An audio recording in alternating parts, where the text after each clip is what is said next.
The story was gross and the whole country went ballistic over it, prompting Charlie Brooker to tweet, "It turns out Black Mirror is a documentary series."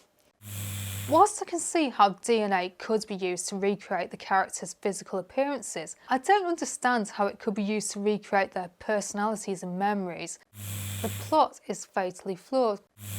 If malevolent online culture exists in their universe, then there must also be benevolent online culture.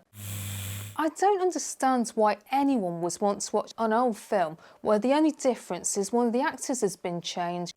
It wasn't clear why the human astronauts were in space whilst their replicas were down on Earth. I was not impressed by the inclusion of a supernatural element in this storyline. It was strange to see it on Black Mirror, and not in a good way. Flynn's Arcade. Hello, welcome to Flynn's Arcade. This is my countdown of every Black Mirror episode, ranked from worst to best. I've been into Black Mirror since it started out on Channel 4. I was already a big fan of Charlie Brooker's show Nathan Barley, so I was excited to see what it was going to do next, and I wasn't disappointed. I know that the fan base is divided over which episodes are better than others, so I'm sure that some of you will think my takes are controversial. Please let me know in the comments if you disagree with my rankings and why. I'll try my best to be as objective as possible.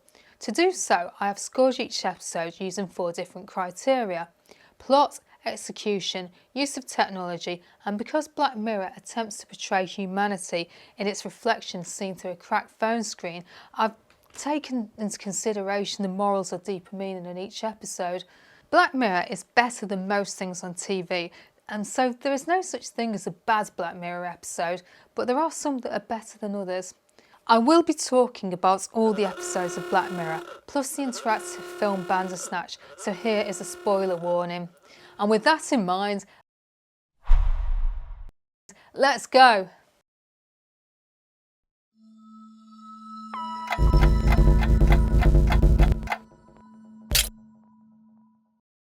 Maisie Day is from season 6 and focuses on Beau, a paparazzi photographer. She becomes demoralised when one of her subjects takes his own life. However, the promise of a huge payout for a photo of the elusive film star Maisie Day is enough to bring her out of retirement to take one last job. She soon learns the shocking truth about Maisie Day. Maisie isn't hiding out because of a substance problem to self-medicate after committing a hit-and-run accident. She is suffering from lycanthropy. The technology featured in this episode was an interesting choice because it focused on the outdated equipment used by the paparazzi of 2006. As the moral compass of this episode, paparazzi were and are still a kind of hated profession, so it was a bold move to feature Beau as the main character. But she was presented in a very human way, and despite my dislike for her line of work, I sympathise with her, especially because of her financial problems. Whilst the scene where Maisie transformed into a werewolf was an excellent use of body horror, I was not impressed by the inclusion of a supernatural element in this storyline. It was strange to see it on Black Mirror, and not in a good way.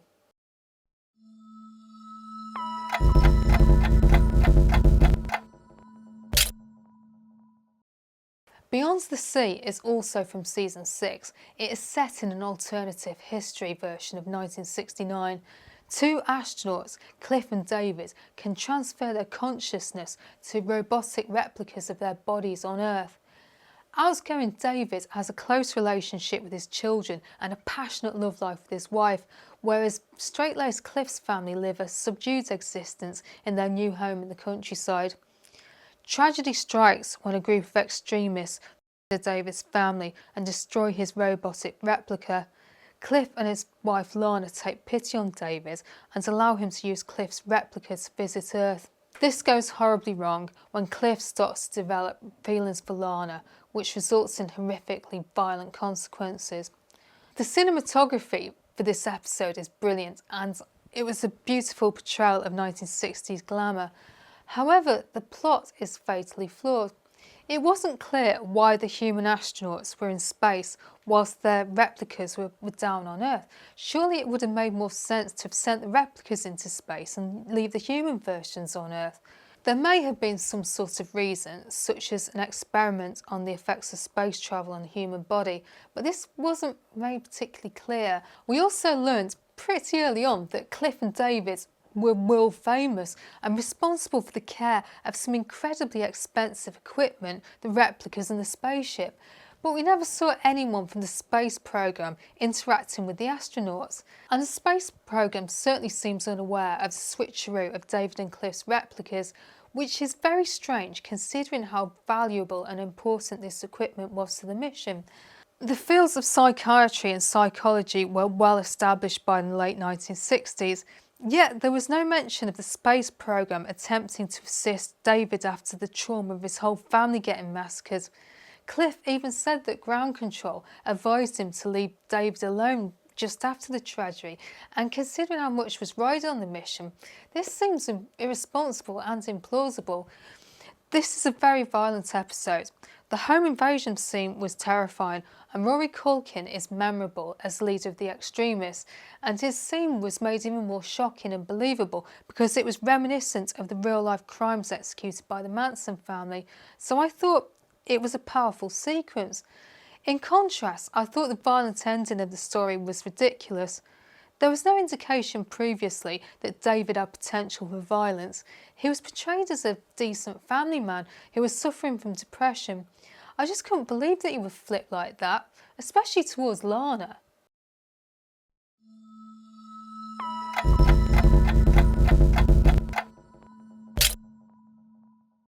Hang the DJ is from season 4 and it features Amy and Frank.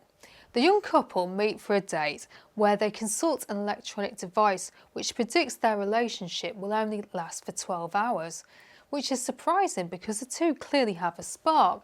We soon learn that they are part of a community of couples embarking on short-term relationships whilst looking for their forever person.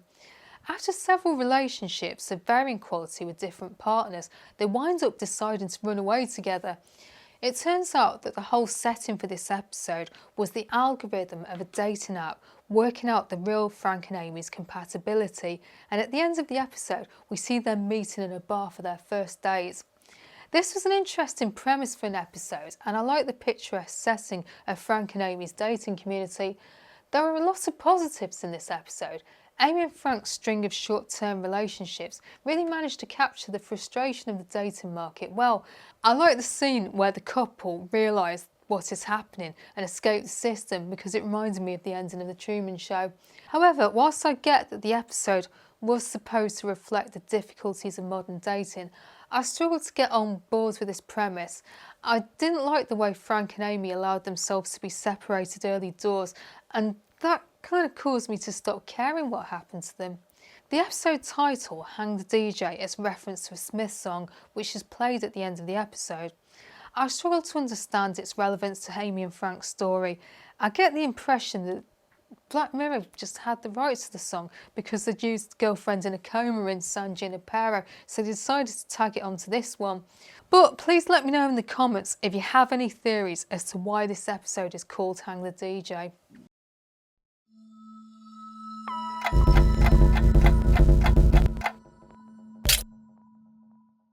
Smithereens is from season 5 and it's set in 2018 and features a rideshare driver called Chris who meets a woman in a therapy group called Hayley. We learned that Hayley's daughter appeared happy and well-rounded but had taken her own life. Hayley is desperately trying to access her daughter's social media account to look for answers. Back at work, Chris kidnaps one of his passengers, Jaden, an employee of the social media company Smithereen. He holds Jaden hostage until he persuades the CEO of Smithereen to speak to him on the phone. They then discuss the death of Chris's fiancée and the responsibility social media companies have towards their users. The hostage situation ends in an ambiguous tragedy. We don't know if Chris or Jaden survived, but in an act of kindness, Chris persuades the CEO to pull some strings to help Hayley access her daughter's account. This episode is set in 2018, 1 year before the episode was first broadcast, which is an unusual decision because most of the episodes are set in the future. It is focused on Smithereen, an XP of Twitter, And the CEO, Billy Bauer, who was played brilliantly by Topher Grace, is an ex-B of the then Twitter CEO, Jack Dorsey. Billy obviously feels guilty about some of the tactics used by his company to ensure that users remain engaged, but ultimately he can't be blamed for the death of Chris's fiancée, so after trying his best to help out, he goes back to his meditation retreat.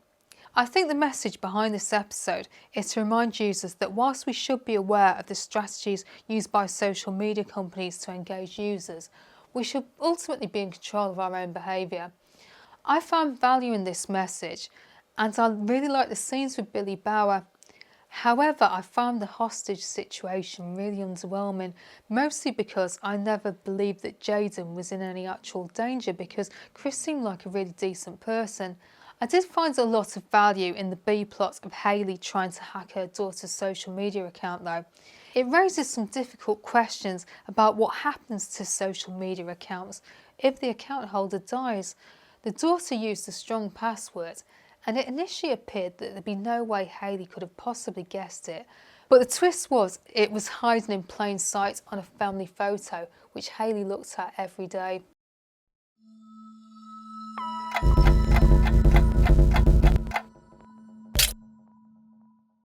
Eulogy is from season 7 and stars an older gentleman called Philip. Following the death of his ex-girlfriend Carol, Philip is contacted by a company called Eulogy that collects immersive photo memories to help loved ones remember the deceased. Unfortunately, Philip defaced all of his photos of Carol because of the couple's nasty breakup. As he remembers his relationship with Carol, he starts to recall things differently and learns that their breakup wasn't as toxic as he remembers, and decides to attend Carol's funeral.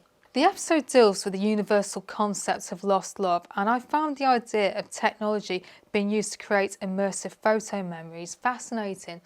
However, I didn't enjoy this episode. Whilst there is therapeutic value in reassessing a nasty breakup, and Philip obviously went on a healing journey, which I'm sure other viewers found a useful vehicle to help them make peace with any heartbreak they might be dealing with, I found the premise of this episode a bit too depressing and mawkish. Sometimes you just have to let sleeping dogs lie.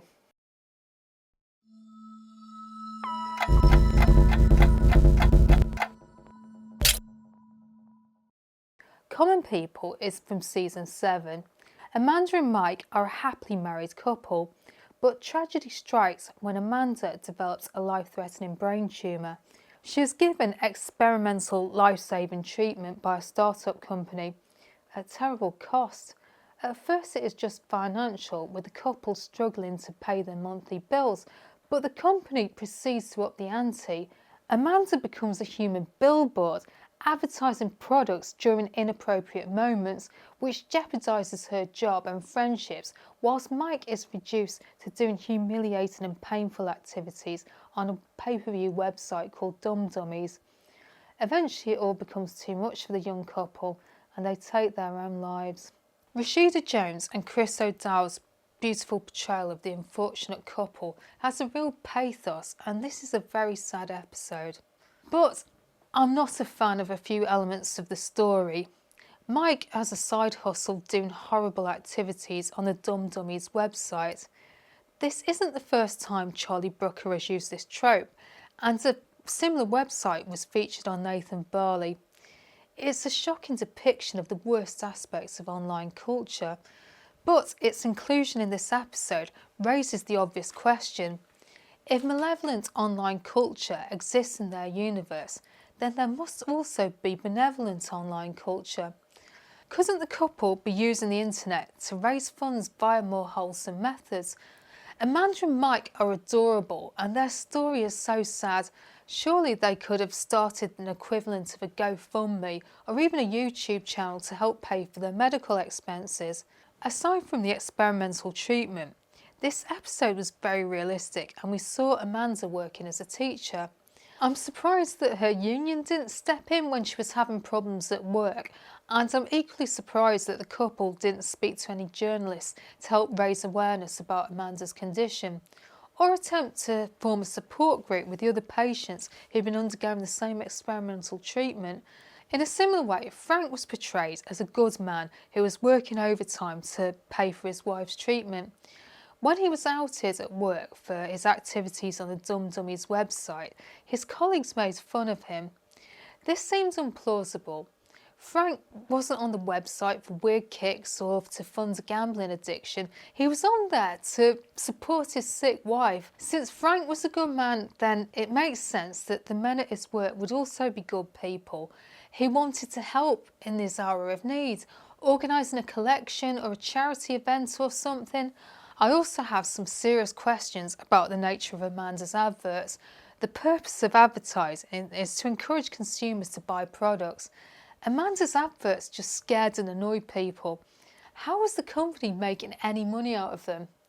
The realism of this episode proved to be its downfall for me. Had it been more outlandish in tone, I would have been more prepared to suspend my sense of disbelief.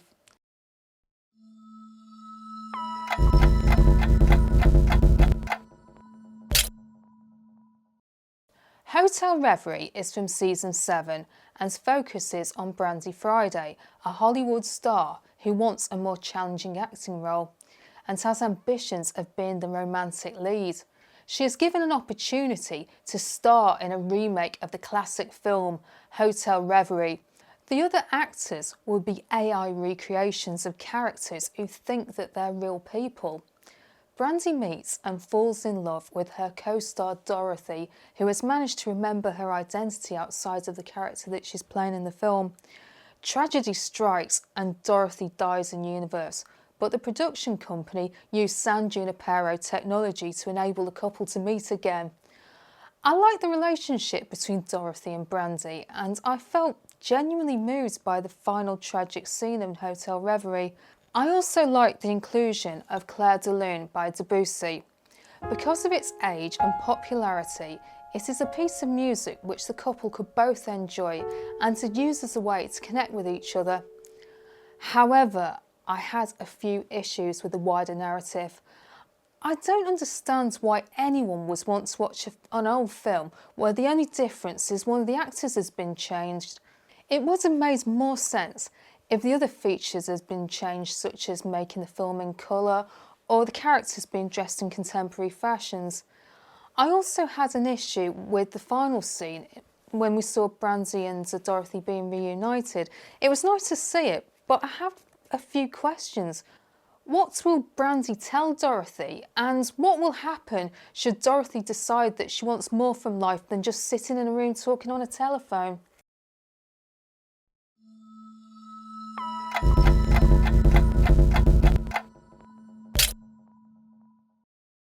Men Against Fire is from season 5. Soldiers, Stripe and Hunter have been enlisted to exterminate mutated humans called roaches. During a raid, Stripe encounters a roach with a device which interferes with Stripe's mass implant, a device which has been installed in the brain of all soldiers. Stripe soon learns that not only are the strange dreams he's been experiencing caused by the implant, but that the roaches are not mutants at all. The mass implant has caused him to view regular people who have been designated as undesirable by the status quo as mutants, because soldiers feel better about killing people off once they've been stripped of their humanity. There are some positives in this episode.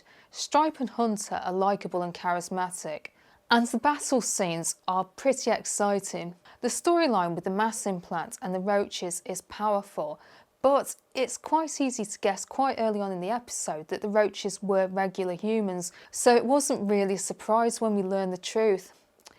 Whilst the moral of the episode about the nature of war and the importance of seeing the humanity in others is a valuable one, I felt that this episode presented this message in an overly heavy-handed way.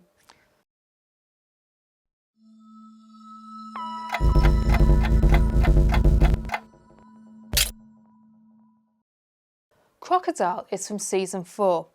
Here we meet Rob and Mia, who are driving home from the club when their car fatally collides with a cyclist. Because they are under the influence, they panic and dispose of the body in a lake. 15 years later, Mia is now a successful businesswoman with a happy family. She kills Rob when she learns that he wanted to come clean about the hit and run. At the same moment as the murder, a musician is injured accidentally by a pizza delivery truck on the same street as the murder, which causes insurance investigator Shazia to piece together the events surrounding the accident. She unwittingly discovers Mia's crime, with deadly consequences for Shazia and her whole family. The episode is set in Iceland with a mostly British cast.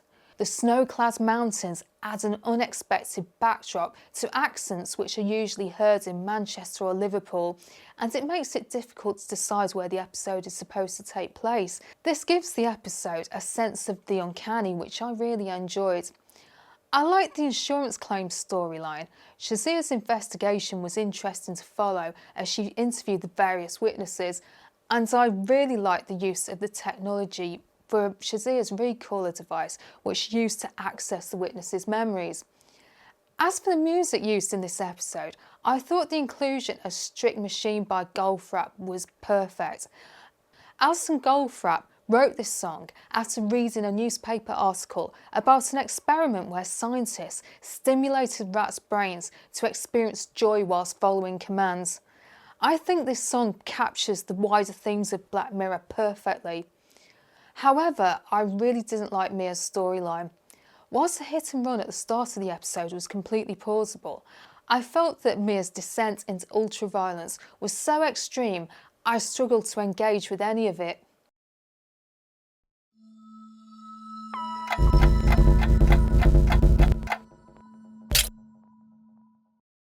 Arkangel is from season 4. Overprotective mum Marie gets the Arkangel tracking device installed in her daughter Sarah to help ensure she knows where she is at all times. It also includes a patch which censors any disturbing images which Sarah encounters, such as a vicious dog and even Sarah's grandfather when he has a heart attack. The lack of exposure to distressing stimuli has made Sarah incapable of reacting appropriately to dangerous situations. She didn't move away from the barking dog, and she didn't call for help when her granddad took ill. All of this took its toll on Sarah psychologically, so Marie turned off the device. Things went okay until teenage Sarah snuck off one night to go partying with her friends, and Marie turned it back on to see where she was. She learns that Marie was dating local bad boy Trick. Eager to break them up, Marie started breaching her daughter's privacy, which ultimately drove her away. The episode had a realistic look and feel, and it included some really powerful scenes. The standout moment is when Marie, who is anxious because her daughter is missing, uses the Arkangel device to find her and unwittingly finds herself spying on Sarah having sex with her boyfriend Trick. It must have been a massive relief for Marie to not only find out that her daughter is alive and well, but the sex is obviously consensual because Sarah is using a phrase which she learned from watching adult movies. The sense of relief she must be feeling must have been quickly replaced with a sense of disgust at seeing her own daughter having sex, plus any guilt she must be feeling about spying on her. It was a very difficult scene to watch, but it was certainly very powerful. In many ways, this is a great episode because it includes technology to portray the universal theme of the anxiety parents feel when regarding the safety of their children. My main problem with this episode is the inclusion of the censorship patch in the Arkangel device. I struggle to believe that anyone could think that it was a good idea to put this in the device because it made Sarah incapable of recognising dangerous situations and reacting accordingly, and that put her in danger. And so when she starts to behave recklessly as a teenager, using substances and hitchhiking, it comes as no surprise.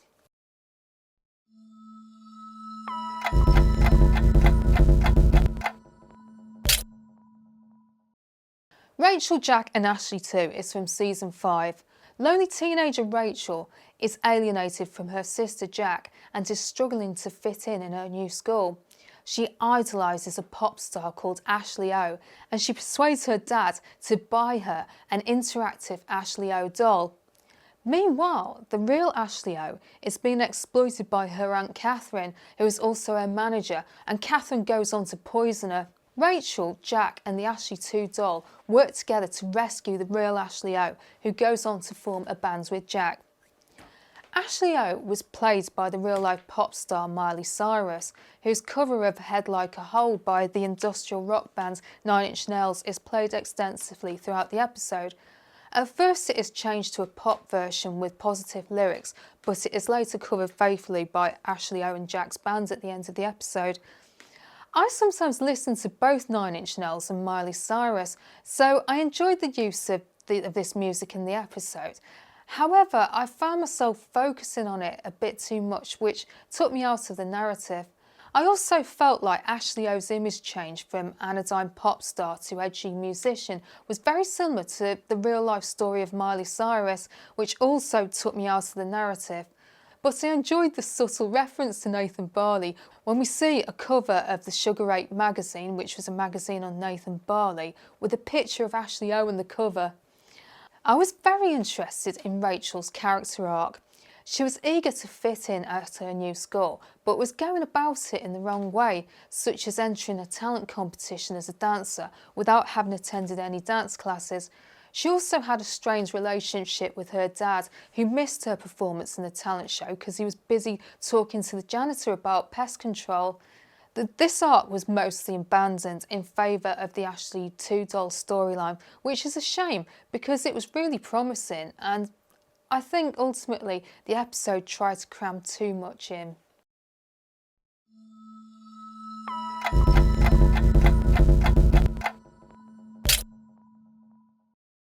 Be Right Back is from season 1. Here we meet a young couple called Martha and Ash. Ash dies in an accident and Martha uses technology which pulls information from his social media activities to resurrect him as a robot. However, Robot Ash has some subtle differences to the real Ash, and eventually Martha starts to view him as an abomination and tries to push him off a cliff. But instead, she takes pity on him and decides to keep him in the attic, where their young daughter visits him on weekends and special occasions. Domhnall Gleeson is brilliant as Robot Ash, and he adds a sense of whimsy and humour to the episode. It contains a subtle but powerful message about how social media personas often don't truly reflect the big account owner's personality. For example, the real Ash is secretly a fan of the Bee Gees, but the robot calls them cheesy because the real Ash would never admit up to liking them. The real Ash also tells a sad story about his childhood photo, but then the Robot Ash simply describes it as funny because that was Ash's description when he posted the photo on social media. I enjoyed seeing Nathan Barley star Claire Keelan playing Naomi, Martha's sister, who provides a much needed voice of reason during the episode. There are a lot of positives in this episode, but it didn't seem to pack as strong a punch as some of the other episodes, hence the relatively low score.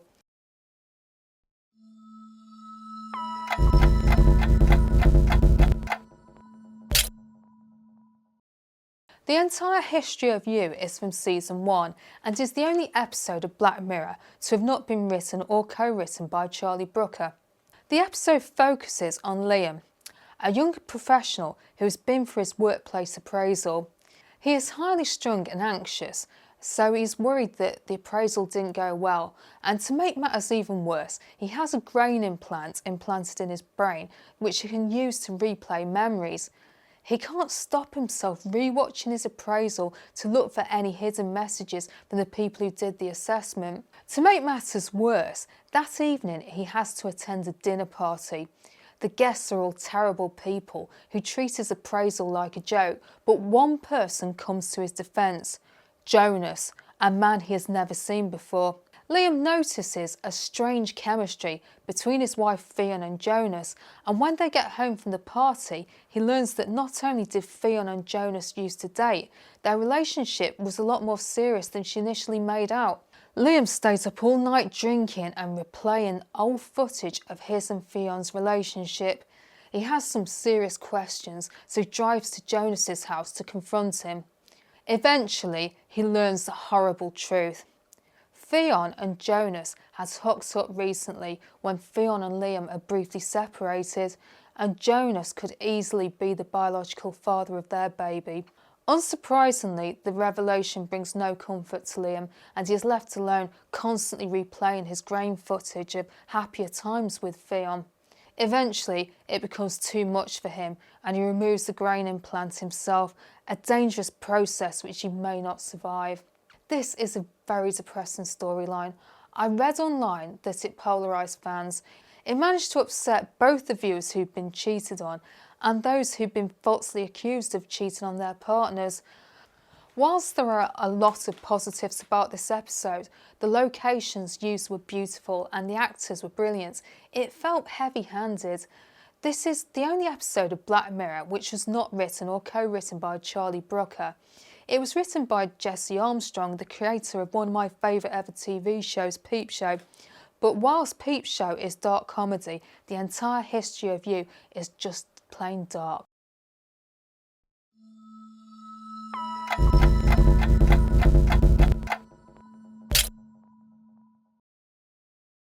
Striking Vipers is from season 5 and features Danny and Carl, who are both pushing 40 and are starting to feel their age, so they attempt to reconnect with their youth by playing Striking Vipers, an updated version of a fighting game that they once played in their early 20s. Initially, they play the game as intended. Eventually, curiosity seems to get the better of them because their avatars start having virtual sex within the Striking Vipers universe. Over time, they start to develop romantic feelings for each other, which is problematic on several levels, not least because Danny is a married man, and Danny and Carl are the straight guys who are struggling to terms with their feelings for each other. Meanwhile, Danny's wife Theo is having her own midlife crisis. Eventually, Danny and Theo come to an unconventional arrangement in an attempt to save their marriage. The episode is beautifully shot. I love the scenes within the video game. It really captured the spirit of classic games like Street Fighter and Tekken, but in a realistic way. The burgeoning romance between Danny and Carl is a challenging concept because the nature of their relationship is never really fully explained. Are the pair just having hot sex, or is there something deeper going on? The ending of the episode is rather ambiguous. I couldn't tell if Danny and Theo were genuinely happy with their new arrangement, or if they were just making the best of a bad situation. The technology in this episode was also confusing. I've played these sorts of games before and they can be very violent, with the characters doing things like kicking each other in the head repeatedly. I can't imagine anyone wanting to play a virtual reality version of this game where you actually felt a physical impact when being attacked by the other players. I also don't understand why the developers put a sexual response function into a fighting game. Striking Vipers is a beautifully made, high concept episode, but I can't help feeling that it asks way more questions than it answers.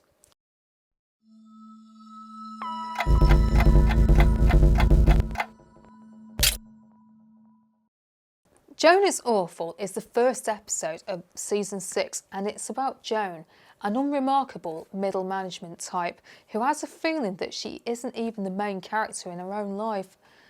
Joan is having a bad day.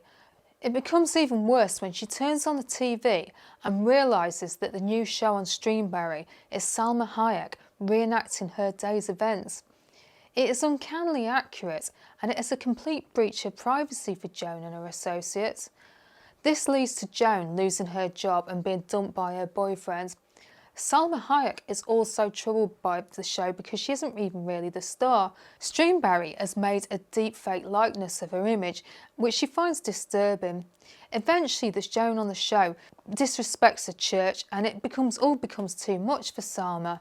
And so she teams up with the real Joan, and the pair destroy the cause of the problem, Streamberry's quantum computer. This is a funny episode, mostly because of the brilliant comedic performances by Salma Hayek, Annie Murphy and Michael Cera. However, the plot felt a bit self-referential because it was a thinly veiled attack on Netflix. But I certainly enjoyed the idea of the infinite number of Joans and actors playing Joans being created by the quantum computer.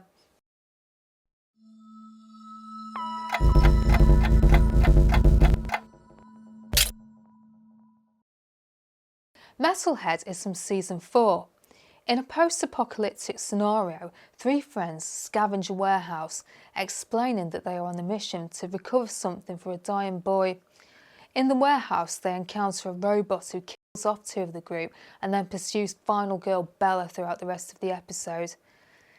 In the final shot, we learn that the scavengers were in the warehouse to recover a teddy bear.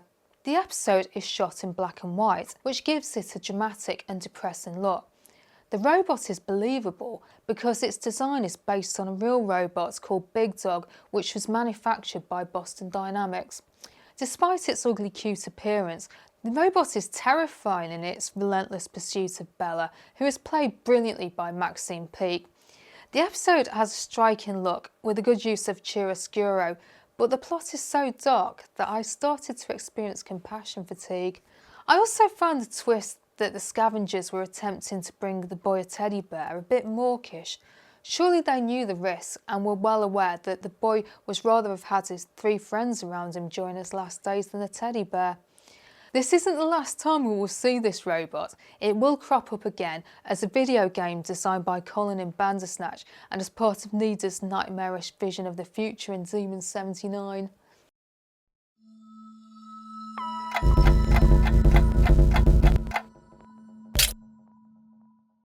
Nosedive is the first episode of Season 3, making it the first one to be broadcast after Black Mirror moves from Channel 4 to Netflix.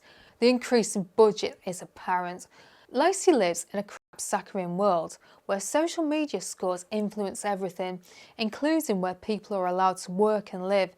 She sees the invitation to attend a high-profile wedding of her childhood friend Naomi as an opportunity to increase her score. But she suffers a series of misfortunes along the way, which causes her to be uninvited. However, she shows up anyway, stinking drunk and covered in mud. She makes a scene and winds up getting arrested. But she gets to let loose, trading insults with a handsome fellow prisoner, and she seems to have finally found happiness as an outcast from a stifling system.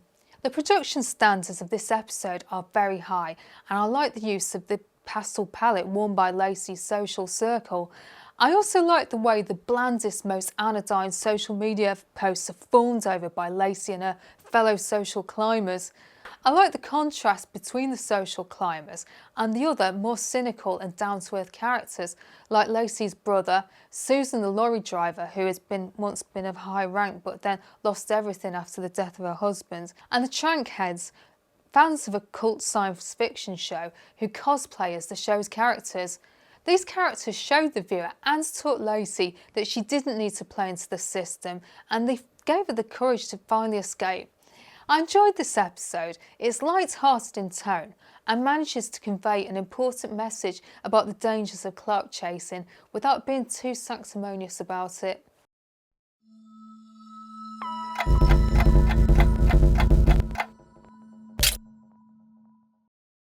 Hated in the Nation is the final episode of Season 3. Detectives Karen Park and Blue Coulson are investigating the mysterious deaths of Joe Power, a controversial clickbait journalist, and Tusk, a musician who insulted a kid on live TV, when they learn that both of them have recently been at the centres of social media shitstorms. Upon discovering an ADI, which is a robotic bee in Tusk's brain, which had obviously been hacked, they soon realised that their deaths were caused by them being named in the hashtag #DeathToo. They attempt to protect the next potential victim, Clara, a protester who disrespected a war memorial, but to no avail. They then learn the shocking truth.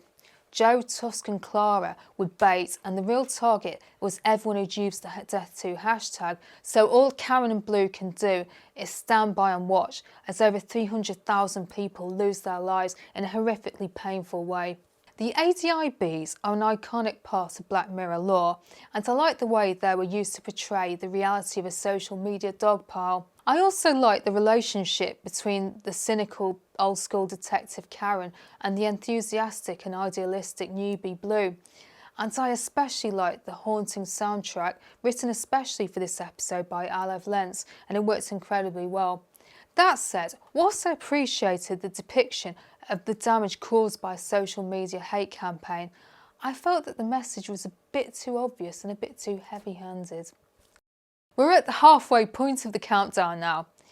If you are enjoying this video, please could you drop me a like, share this video with anyone you think might enjoy it, and subscribe to the channel if you haven't already. And now, on with the video.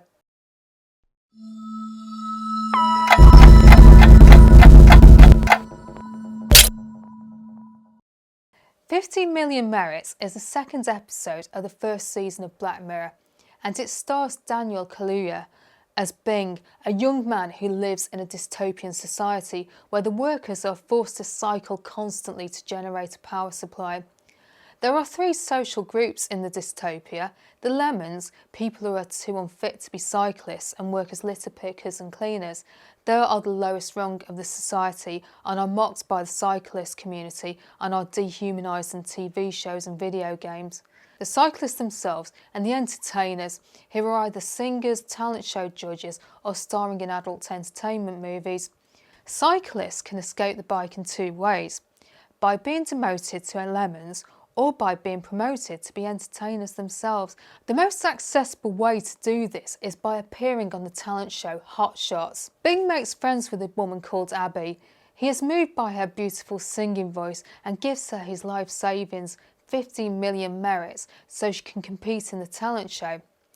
Abby finds success on the talent show, but not in the way she wanted.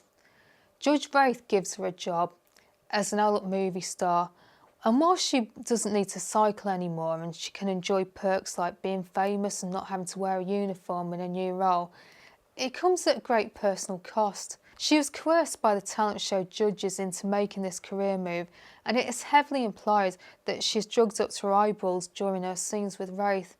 Bing is devastated by what's happened to his friend Abby, and he loses all hope.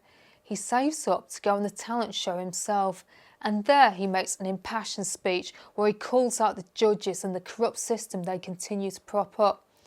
However, the judges talent spot him and give him a new job: live streaming his rants on a regular basis. Bing attempted to overthrow the system, but he's just wound up merely being their controlled opposition. But at least he has a nicer room and he doesn't need to cycle anymore. This is the second ever episode of Black Mirror, and it is really strong. Bing and Abby's world has a distinct look, and the actors and plot are of a high standard. There is an element of realism in this episode because Charlie Brooker co-wrote it with his wife Connie Hook. Connie had professional knowledge of talent shows because she worked as a presenter on The Extra Factor. This knowledge must have helped make Abby and Bing's experiences on Hot Shots may seem all the more believable. The only negative I have to say about this episode is I would have liked to have learned more about the dystopia. Abby mentioned that she'd been sent to the facility when she turned 21, but I was curious to learn more about where she'd grown up. The cyclists and lemons are all young adults, so what happens to them when they reach 30? Do they get off like the people in Logan's Run? I like the names of the judges: Wraith, Hope and Charity. If it wasn't for Wraith, which means a type of ghost, they would all be named after the three theological virtues: the faith, hope and charity. But considering the group's questionable moral compass, I'm guessing that their names are ironic. This was the first ever episode to feature the song "Anyone Who Knows What Love Is Will Understand." This song will go on to be featured in several Black Mirror episodes. Abby's performance of it is delicate and pure, as is Bing's desire to help her succeed, which makes their fate even more heartbreaking.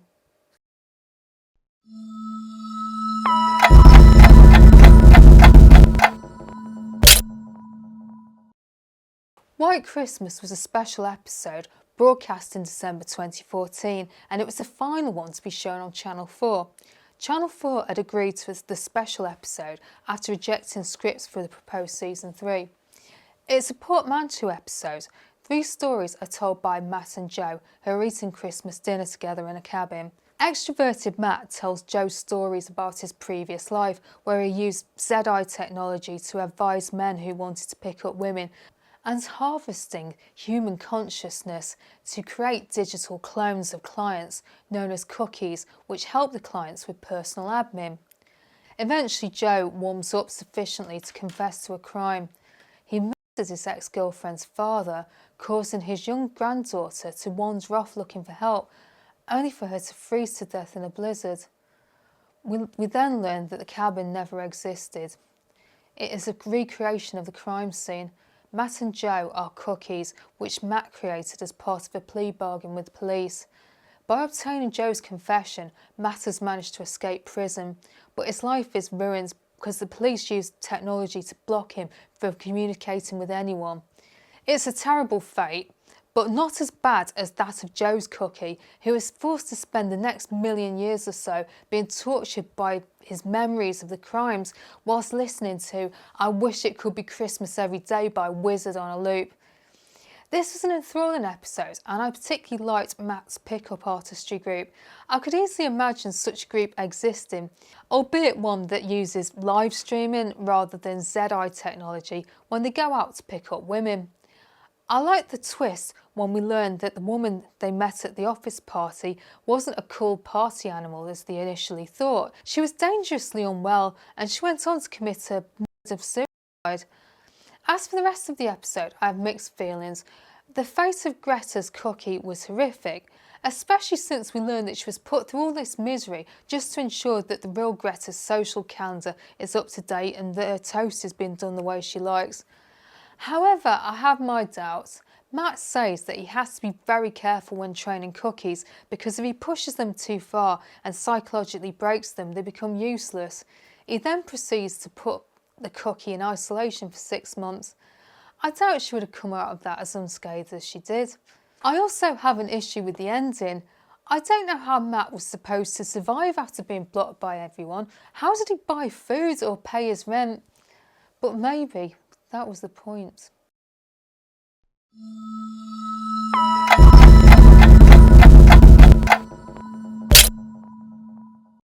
Loch Henry is the second episode of season 6 and focuses on a young couple, Davis and Piers, visit Davis's hometown to make a film. They stay with Davis's mum Janet, a friendly, if slightly eccentric woman.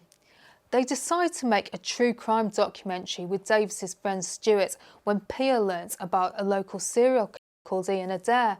However, they wind up uncovering the horrible truth that Ian wasn't acting alone, that Davis's mum and dad assisted with and most likely instigated the murders. In many ways, the resulting documentary is very successful.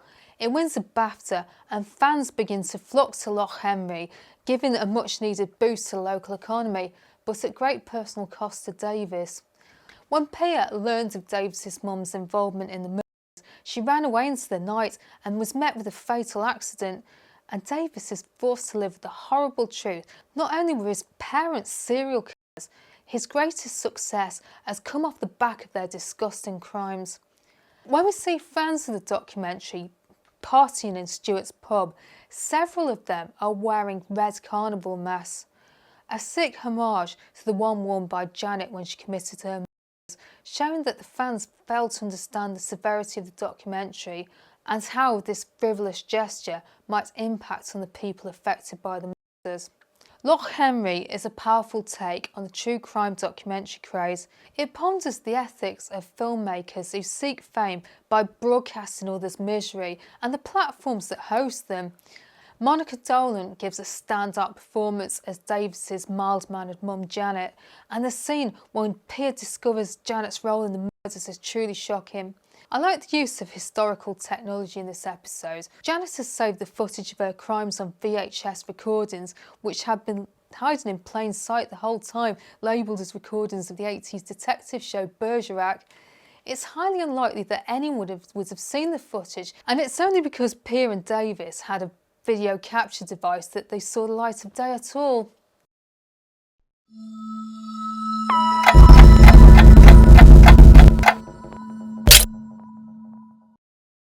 Playtest is from season 3 and features American traveller Cooper, who finds himself in London where he meets a woman called Sonia.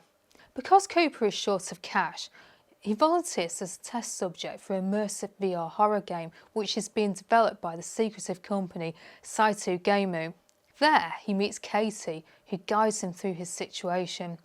During the test, he is exposed to a series of terrifying encounters in a computer-generated haunted house. But we learn towards the end of the episode that they were all just hallucinations in Cooper's dying brain. This is a terrifying episode. I like the way the trope of the haunted house was made plausible using VR technology. The twist at the end of the episode was very disturbing, and I had problems going to sleep the first time I saw this episode. I credit a lot of this to Katie's communication with Cooper, which becomes creepier and creepier as he progresses through the game.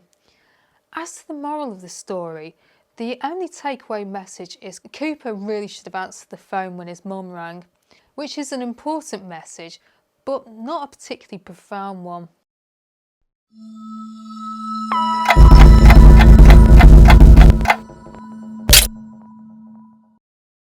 Bête Noire is from season 7 and is told from the perspective of Maria, a successful food researcher who is popular at work and is in a happy relationship with her boyfriend. Things start to go wrong for Maria when a person from school days, Verity Green, gets a job at her workplace and strange things start to occur. Maria is convinced that Verity is behind these events, but nobody believes her. Her co-workers just think she's being mean and her boyfriend is disgusted by her obsessive behaviour. Things come to a head when she gets into an argument at work about the restaurant chain Bernie's. Everyone else is convinced that it's called Barney's, but she's convinced otherwise. But Google confirms that she's in the wrong.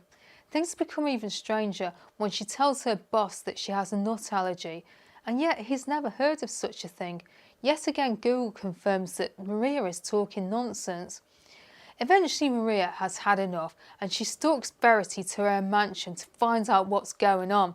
It turns out that Verity is an evil genius who has been using her quantum computer to warp reality and to touch the women who had made her lives a misery when they were all schoolgirls.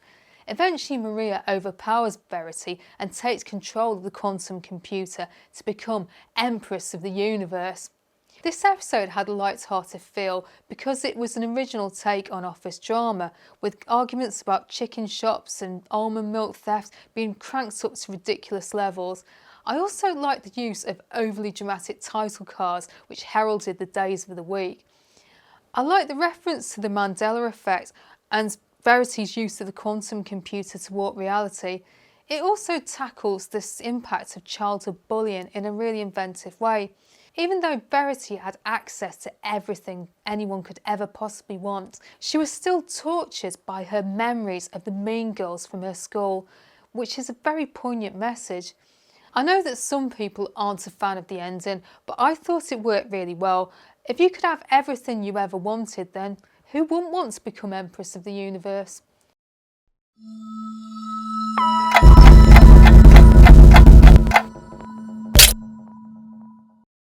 The Waldo Moment is from season 2 and it focuses on Jamie, a depressed comedian. Jamie is the puppets master for Waldo, an animated blue bear which he uses to prank unsuspecting politicians. The TV executive for the Waldo show suggests that he becomes a candidate in a by-election. There, Jamie meets and falls in love with the Labour candidate, Gwendolyn. When her electoral agent tells Gwendolyn to stay away from him, Jamie falls into an even deeper depression and begins to lose interest in the project, which causes the TV executive to threaten to take control of Waldo. Jamie and the TV executives are contacted by a shady representative of a sinister organisation who gives them an offer that they can't refuse. They are now going to use Waldo as the ultimate political candidate because they can manipulate him into saying whatever they want. And this has horrific results for society. I'm a big fan of this episode because it manages to crank up the drama of a mundane event like a by-election to ridiculous levels. Jamie is a very believable character and Waldo reminds me of the various creations by Sacha Baron Cohen. The other candidates in the by-election are very well written, especially Gwendolyn. Charlie Brooker's sister-in-law, Rupa Huck, is a Labour MP, so I think he may have used a bit of insider knowledge about Labour Party processes to bring this character to life.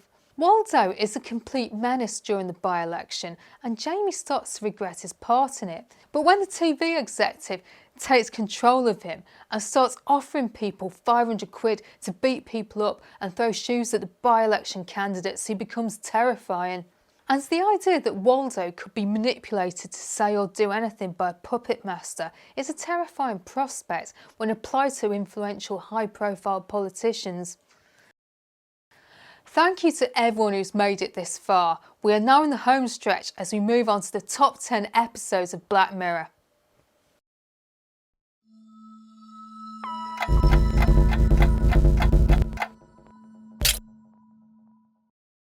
Demon 79 is from season 6, and here we meet Nida.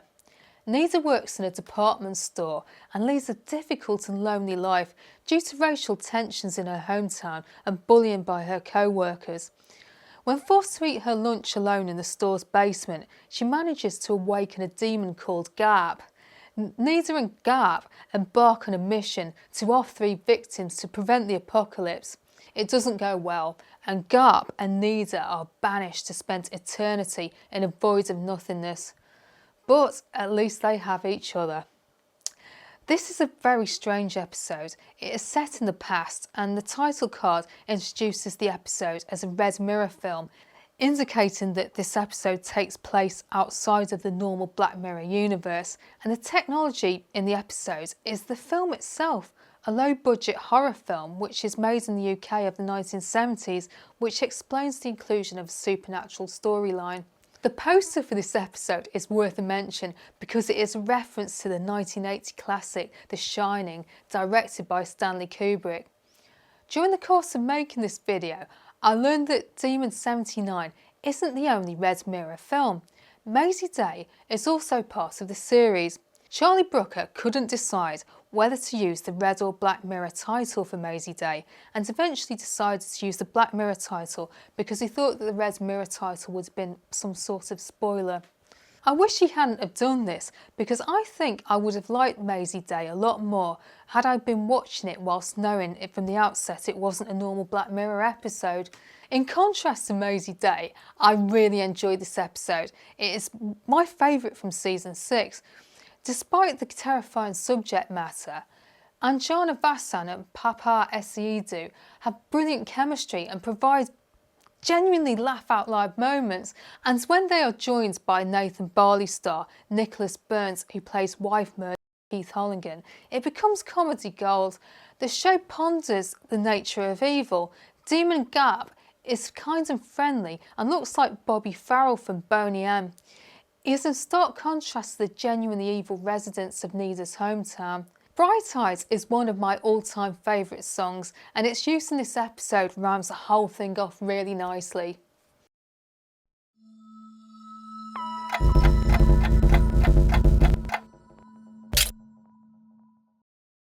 The National Anthem is the first ever episode of Black Mirror, and the series got off to a strong, if disgusting, start. Here we meet Prime Minister Michael Callow. Things aren't going well for him because he is tanking in the approval ratings, but things are about to become even worse for him.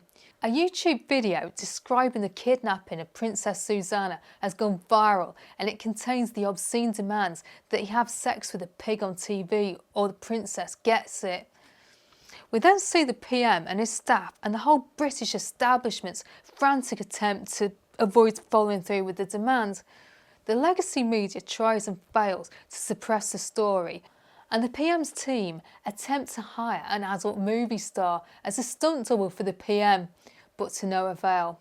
Meanwhile, the whole country has gone ballistic as we see scenes of everyone gathered around their TVs, happily joking and cheering in anticipation of the spectacle. Eventually, the PM fulfills the kidnapper's demands, and the whole country watches his torment. The princess is released unharmed, and the PM gets a slight boost in the opinion polls, but he's become a traumatised shell of a man, and his marriage is in tatters. This is a shocking but incredibly powerful episode. The scenes with the PM and his staff reminds me of the political comedy drama The Thick of It, which was popular around the time this episode was first broadcast. The main characters are very similar to real people. Princess Susanna is an ex-spy of Kate Middleton, the PM is an ex-spy of David Cameron, and the artist who organised the kidnapping is an ex-spy of Damien Hirst. This added a sense of realism to the bizarre premise of this episode. This episode reached legendary status upon the publication of the unauthorised biography of David Cameron, Call Me Dave, which was written by Isabel Oakeshott and Michael Ashcroft, which describes a real-life former PM, David Cameron, doing something very similar to what David Callow did in this episode. The story was gross and the whole country went ballistic over it, prompting Charlie Brooker to tweet, "Shit, it turns out Black Mirror is a documentary series." The episode is uncomfortable viewing, not least because it raises some difficult questions in the viewer. Everyone is advised not to watch the broadcast, but most people appear to ignore this. I really hope that I would have had the moral fibre and common sense to avoid watching the broadcast, but I feared that I would have been swept along with the rest of the mob.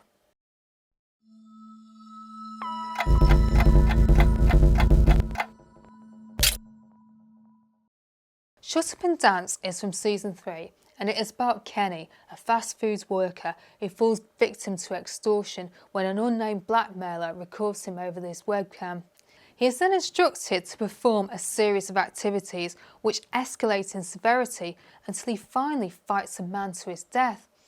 But it doesn't save him. The blackmailers release Kenny's footage and that of the other victims to the general public anyway. We also learn that Kenny is guilty of something genuinely abhorrent. This is an exciting episode. If Kenny wasn't being blackmailed, his adventures around town would be quite good fun. But because Kenny is terrified and we don't know who the blackmailers are or what their endgame is, there is a sense of foreboding and mystery which hangs over everything. Throughout the episode, we sympathise with Kenny. He appears to be a nice, polite young man who is being exploited for watching adult online content after getting turned on watching scantily clad women in a racy music video on TV. But then we learn the true nature of Kenny's online viewing and it flips the whole narrative on its head, especially when we remember an earlier scene where he spoke with a kid in his restaurant. I like the way there was no futuristic technology used in this episode. This added to the sense of realism, and I also like the use of exit music for a film by Radiohead, which rounded off this episode perfectly.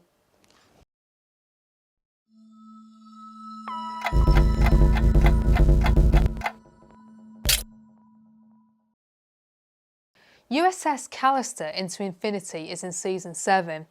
Here we catch up with the digital clone of Nanette, who along with the other clones is busy piloting the USS Callister around the MMORPG Infinity.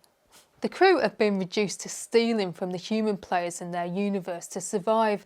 It appears that the clone of Infinity CEO, James Walton, has been destroyed in the last episode, but it turns out that he's been respawned and has been fending for himself whilst living in isolation on a new planet.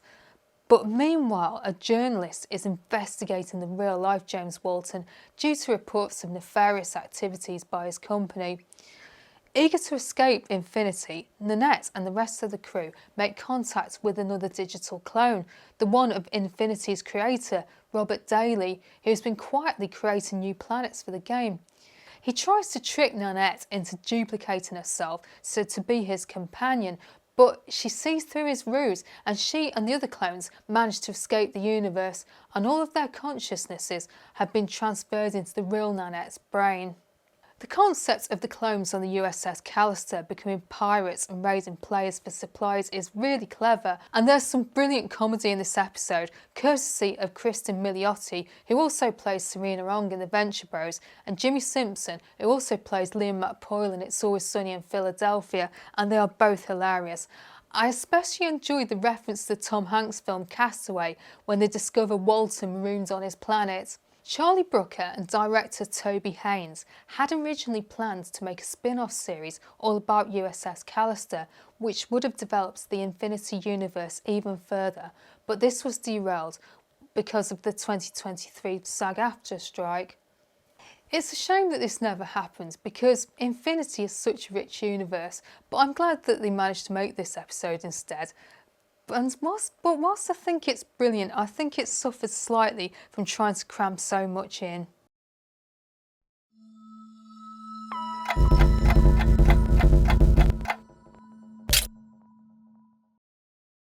USS Callister is from Season 4 and features programmer Nanette, who has started working at the multiplayer game company Infinity. She is very excited to work with the great coder Robert Daly. However, she soon learns from her colleagues that Daly isn't well respected in the company and is warned against being too friendly with him because he has a reputation for being creepy. Daly learns about this and he is so angered at being snubbed by Nanette, he clones her and puts her to work as Lieutenant Cole in a video game where he is the captain of a spaceship. She learns that the crew of the spaceship is made up of other co-workers who have done things to upset Daly in the real world. They are all constantly being put through a hellish existence by Daly, but Lieutenant Cole comes up with a plan to manipulate the real Nanette into rescuing them. This is an iconic episode. The Star Trek influenced scenes on the USS Callister look amazing, and the way the crew deal with their situation is pure black comedy. I like the way the mild-mannered real-world Daly becomes an absolute monster when he's given absolute power in the universe. The episode is an interesting take on office politics, where the most casual of snubs can lead to seething vendettas. The only issue I have with this episode is the use of cloning technology. Whilst I can see how DNA could be used to recreate the characters' physical appearances, I don't understand how it could be used to recreate their personalities and memories, and I found this aspect of the story rather distracting.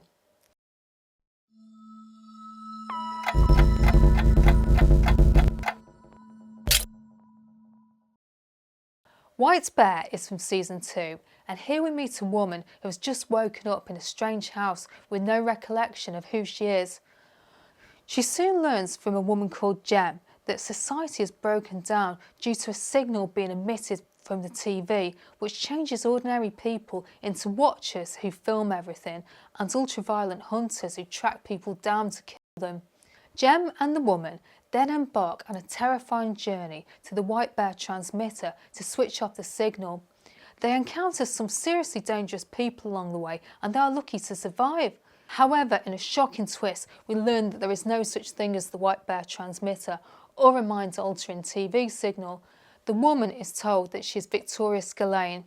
Jem is just an actor and the events we've seen taking place were in the White Bear Justice Park, where Victoria is being put through the same ordeal every day after getting her memory wiped, as retribution for her part in the murder of a little girl. Lenora Critchlow is brilliant as Victoria Scalane. I felt very sorry for her when she first woke up with amnesia and was swept along with her terror as she encounters the hunters and watchers. Because I sympathised with her, it was shocking to learn the truth about her situation, and this made me feel really uncomfortable. The episode raises some difficult questions. Whilst Victoria's crime is unforgivable, it feels wrong to exploit her for profit. Plus, the memory wiping means that she'll never understand her crime and she'll never have a chance to make an attempt at atonement. The episode reminds me a lot of the film 28 Days Later. White Bear is the first episode of Black Mirror to use the lambda symbol, and it will go on to show up in numerous episodes.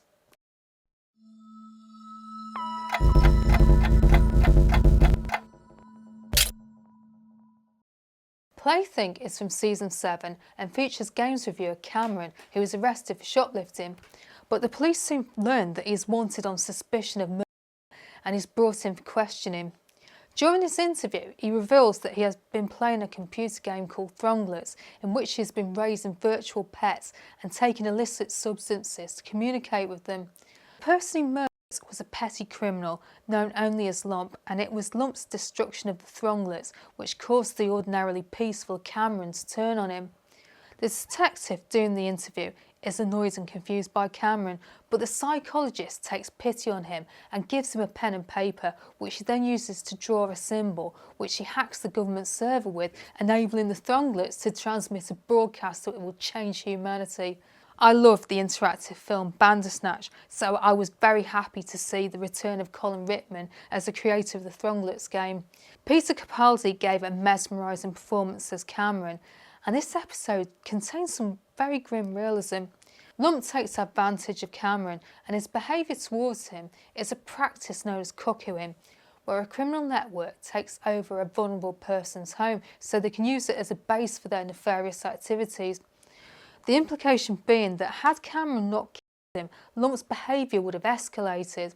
Lump is seen using a copy of A Clockwork Orange by Anthony Burgess to hide his illicit substances in, which is an indication that he has an interest in ultraviolence.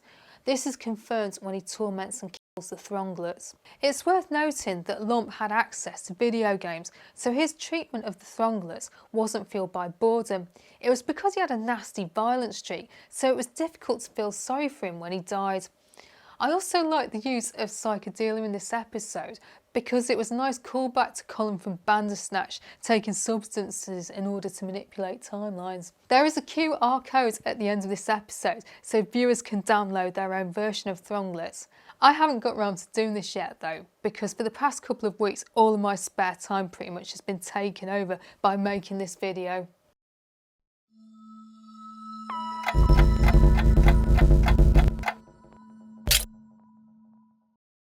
Black Museum is the finale of Season 4. Here we meet a young woman called Nish who is looking to kill time whilst waiting for her car to recharge.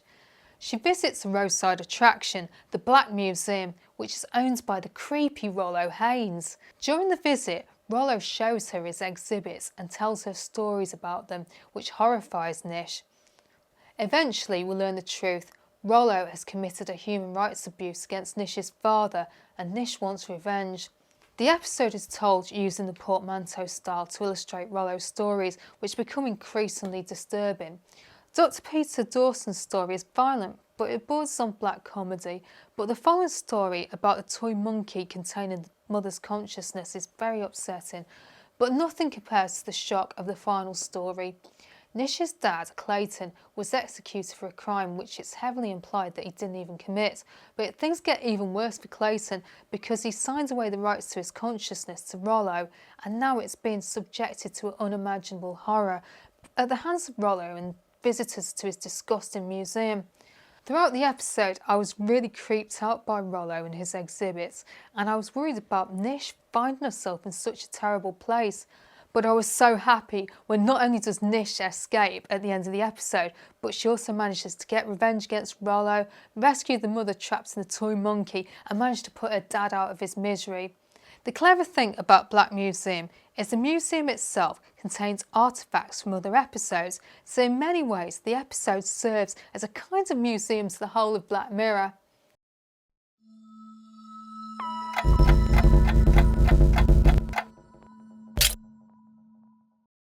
San Junipero is from Season 3 and is famous for being one of the few episodes of Black Mirror which contains a happy ending.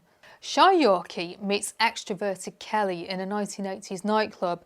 The couple embark on a romance, but Kelly has a troubled past which gives her commitment issues. We soon learn that the nightclub is a simulation and that the real Kelly and Yorkie are actually in end-of-life care. Eventually they both die, but because they've been uploaded to the clouds, they are free to party in San Junipero forever. This is a beautiful episode. The scenes in San Junipero are stunning, especially the sequence when Yorkie travels through different eras to eventually find Kelly in 2002. Gugu and Bathe Raw sparkles in her role as young Kelly, and Denise Burst brings a quiet dignity to her role as elder Kelly. The use of music is amazing, with Heaven is a Place on Earth by Belinda Carlisle and Girlfriend in the Coma by the Smiths fitting the episode perfectly. Whilst this was the first episode of Black Mirror to end on a positive note, Kelly and Yorkie are really put through the ringer to earn their happy ending. San Junipero raises some difficult questions about the afterlife, whilst reminding viewers that the elderly are still the same people as they were back in their 20s.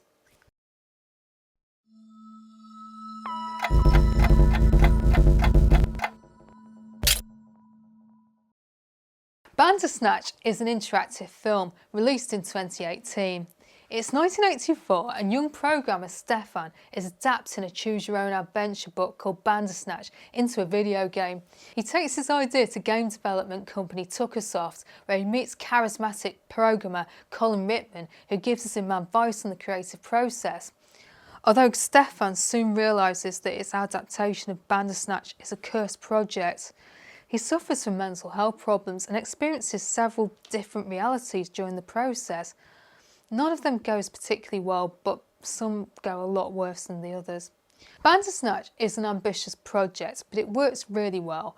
Making an interactive film was a bold move, but the format works because of its relationship with the Choose Your Own Adventure book, which Stefan is adapting his video game from.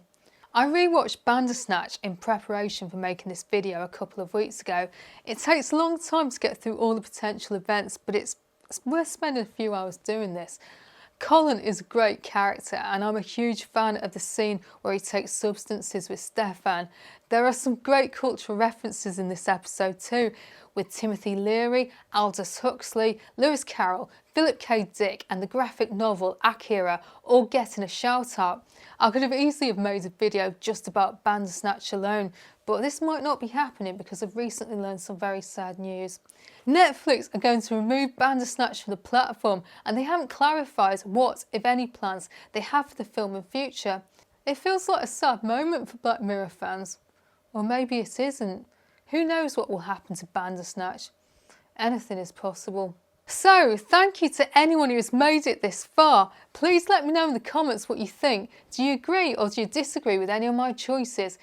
If you don't know what to write, please just drop me the title of your favourite episode. This is the longest video I have ever made, and it's been a strange experience to spend so much time thinking about Black Mirror, and I've been plagued with some strange dreams and weird technical problems whilst researching for this video. But I'm not that surprised. If you gaze long enough into the abyss will gaze back into you. If you've enjoyed this video, please give the video a like and subscribe to the channel if you haven't already. Welcome back to all my subscribers, you guys are awesome, and hello to any newcomers. Thank you so much to my channel members. I'm going to give you a shout out in the end screen, so please stick around for that. So that's all from me. I upload videos every weekend, so unless anything comes up before then, I'll see you next time.